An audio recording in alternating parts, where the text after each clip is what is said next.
Hi, welcome to వికెటాక్స్. ఆంధ్రప్రదేశ్ ప్రభుత్వం ఒక నిర్ణయం తీసుకుంది. వర్గీకరణ అమలు చేసే విధంగా వన్ మ్యాన్ కమిషన్ అయితే ఏర్పాటు చేయడం జరిగింది. దానికి సంబంధించిన ఒక జీవోని ఇవ్వటం కూడా తెలిసిందే. రాజీవ్ రంజన్ మిశ్రా రిటైర్డ్ ఐఏఎస్ అధికారి ఆయన నేతృత్వంలో వన్ మ్యాన్ కమిషన్ ఆంధ్రప్రదేశ్ ప్రభుత్వం ఏర్పాటు చేసి ఎంత టైంలో ఆయన ఇస్తారు, ఏ రకమైన అంశాల మీద ఆయన చర్చించి ఆ నివేదికని ఇవ్వబోతున్నారు అనేది అయితే ప్రధాన అంశం.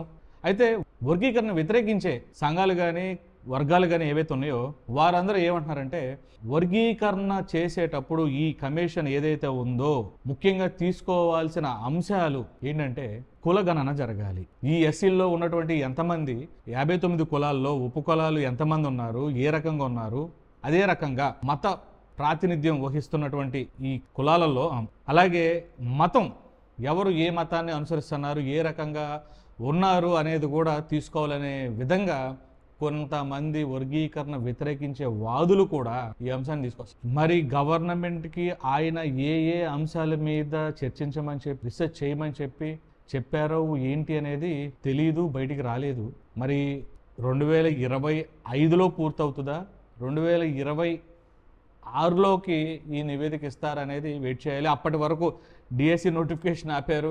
రేపొద్దున మరి పోలీస్ కానిస్టేబుల్ రిక్రూట్మెంట్ కూడా ఆపుతారా? ఎందుకంటే అవి కూడా దాదాపు 6,000 ఉద్యోగాల దాకా ఉన్నాయి. వీటన్నిటికి కూడా ఆ ప్రభావం చూపిస్తారా లేదా అనేది వెయిట్ చేయాలి. వర్గీకరణ జరిగితే కుల గణన చేస్తే కనుక డెఫినెట్గా ఆంధ్రప్రదేశ్లో అయితే మాదిగలకి నష్టమే జరుగుద్ది. అంటే వర్గీకరణ కావాలి అనే వారికి అయితే మొదటి స్టెప్ అయితే తీసుకున్నారు ఆంధ్రప్రదేశ్ ప్రభుత్వం. బడ్జెట్ సమావేశాలు జరుగుతూ ఉండగా ఈ అంశం రావటం అనేది కూడా చాలా ఆశ్చర్యంగా ఉంది. ఎందుకంటే ఈ ప్రభుత్వం ఎస్సీల కోసం చెప్పేసి 18,400 పైచులకు కోట్ల రూపాయలు కేటాయించారు. అందులో మాల కార్పొరేషన్కి ఎంత, మాదిగ కార్పొరేషన్కి ఎంత, రెడ్డి కార్పొరేషన్కి ఎంత అనేది ఎక్కడా కూడా తీసుకురాల.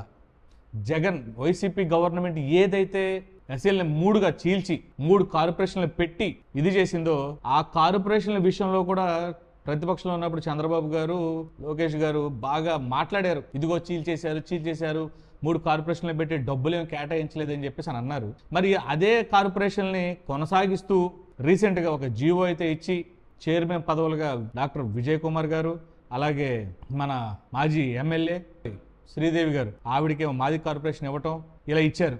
దాన్నే కొనసాగిస్తున్నారు. ప్రభుత్వం పెట్టే పథకాలు ఏవైతే ఉన్నాయో ఆ పథకాల్లో కేటాయింపులు కూడా వీటికే పెడతారా? ఎస్సీలకి ఇచ్చే లబ్ధిదారులకు ఉన్నారో ఈ 18,000 నుంచి ఇస్తారా? లేదు ప్రభుత్వ పథకాలకినూ ఈ ఎస్సీ కార్పొరేషన్లకి కేటాయించిన 18,000కి ఎటువంటి సంబంధం లేదు, అవే ఇవే విడివిడిగానే చూస్తాం, మేము విడివిడిగానే కేటాయింపులు ఇస్తాము అని చెప్పి చేస్తారా? లేదు ఈ 18,000 కోట్లలోనే ఎప్పుడూలాగానే, అంటే గత వైసీపీ ప్రభుత్వం, అంతకుముందు టీడీపీ ప్రభుత్వం, అంతకుముందు కాంగ్రెస్ ప్రభుత్వం వీళ్ళందరూ ఒక పద్ధతి అయితే ఫాలో అయ్యేవాళ్ళు. సప్లాన్ కింద చూపించేవాళ్ళు.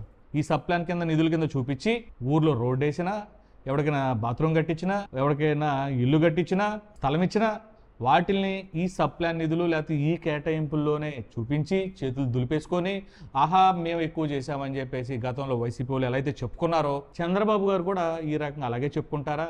ఈ కేటాయింపుల్లోనే వర్గీకరణ కూడా ముడి పెడతారా? ఈ అంశాలన్నీ కూడా ఈ వన్ మ్యాన్ కమిషన్ ఇచ్చే రిపోర్ట్ మీద అయితే ఆధారపడైతే ఖచ్చితంగా ఉంది. ఏ రాజు అయినా సరే రాజు ఒక్కడే, విధానాలు ఒకటే, రాజులే మారుతున్నారు ఎస్సీల విషయంలో మాత్రం. అది మరోసారి ప్రూవ్ అయింది. చంద్రబాబు గారు